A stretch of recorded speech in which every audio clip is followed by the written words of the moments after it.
महाभारत के रहस्यमयी पात्र शकुनी की अनकही कहानी। स्वागत है प्रिय श्रोताओं फैक्चुअल फ्यूजन में, शो जहां हम महान कथाओं में गहरे उतरते हैं और उन राजों को उजागर करते हैं जो सामने दिखते हुए भी छिपे होते हैं। आज हम महाभारत के एक ऐसे पात्र पर रोशनी डालेंगे जो न केवल रोचक है बल्कि गलत समझा भी गया है। शकुनी, आप उसे उस कपटी चाचा के रूप में जानते होंगे जिसने पासा खेल को कुख्यात किया, लेकिन यकीन मानिए इसमें उससे कहीं ज्यादा छिपा हुआ है। दरअसल आज हम शकुनी के बारे में 11 कम ज्ञात तथ्यों को उजागर करेंगे जो आपको हैरान, खुश और शायद उन सब चीजों पर सवाल उठाने पर मजबूर कर देंगे जिन्हें आपने अब तक जाना था। चलिए शुरुआत करते हैं एक चौंकाने वाली जानकारी से। शकुनी उसका असली नाम नहीं था, यह एक उपनाम था। उसका असली नाम था सौबला, जिसका अर्थ है सुबाला का पुत्र। लेकिन उपनाम क्यों? कुछ लोगों का मानना है कि शकुनी का मतलब एक पक्षी है जो चतुराई और रणनीति का प्रतीक है।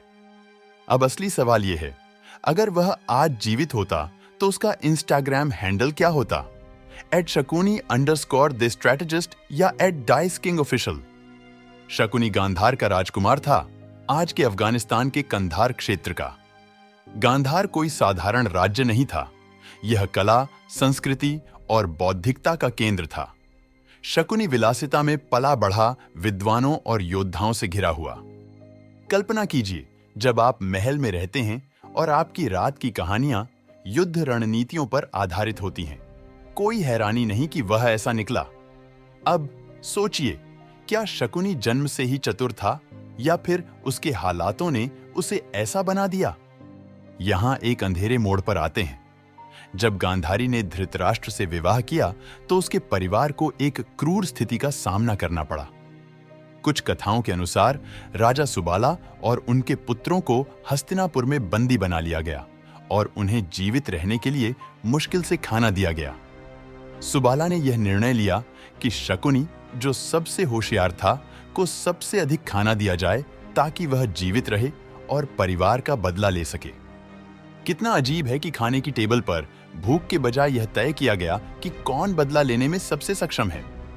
आइए बात करते हैं पासे की, शकुनी का प्रतीक बन चुका हथियार।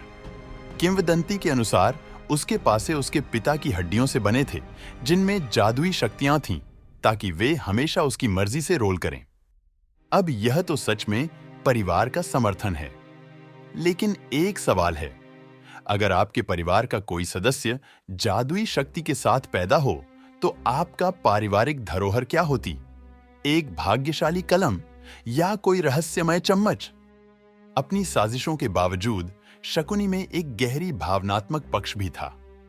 वह अपनी बहन गांधारी से बेहद प्यार करता था और उसे जो अन्याय सहना पड़ा, एक अंधे राजकुमार से शादी और एक समझौते की जिंदगी, उसे सहन नहीं कर सकता था। कुछ का कहना है कि उसकी सारी क्रियाएं उसकी बहन के लिए इस प्यार से प्रेरित थीं। तो सवाल यह है, क्या शकुनी एक खलनायक था या बस एक भाई था जो अपने परिवार की रक्षा करना चाहता था? क्या आप अपने भाई बहन के लिए इतनी दूर तक जाते? क्या आपने कभी सोचा कि शकुनी के पासे इतने प्रभावी क्यों थे? यह सिर्फ भाग्य या जादू के बारे में नहीं था। कुछ कथाएं यह भी कहती हैं कि वह एक गणितज्ञ था जो संख्याओं की सटीकता के साथ संभावनाओं की गणना करता था।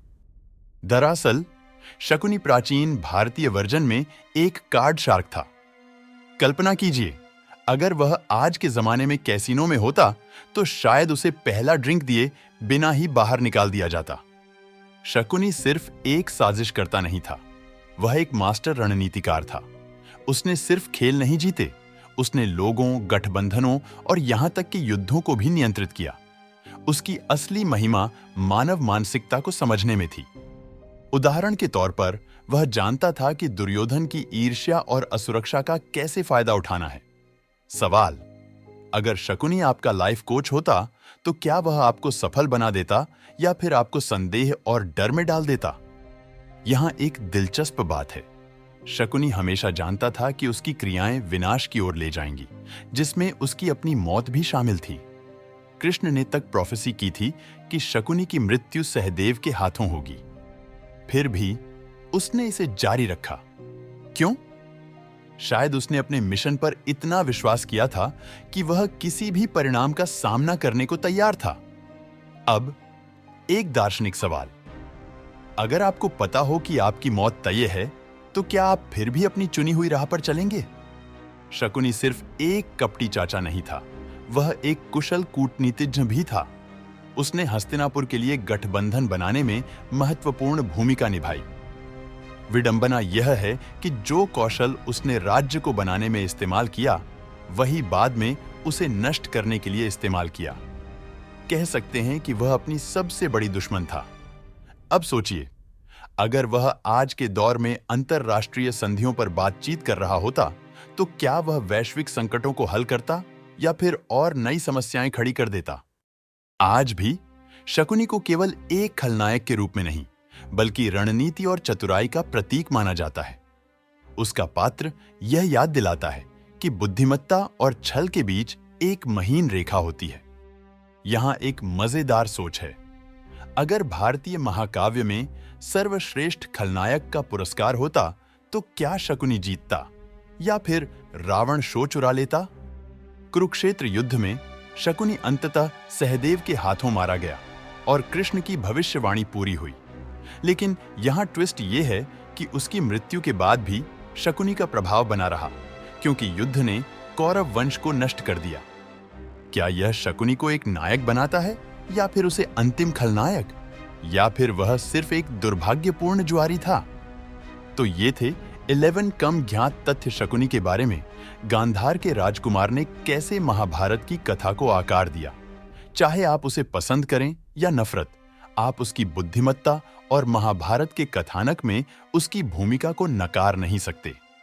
और अगली बार जब आपको पासे के साथ किसी खेल में आमंत्रित किया जाए, तो शायद पहले यह देख लें कि क्या उनके पासे जादुई ऊर्जा से भरपूर हैं। यही था आज का एपिसोड फैक्चुअल फ्यूजन का।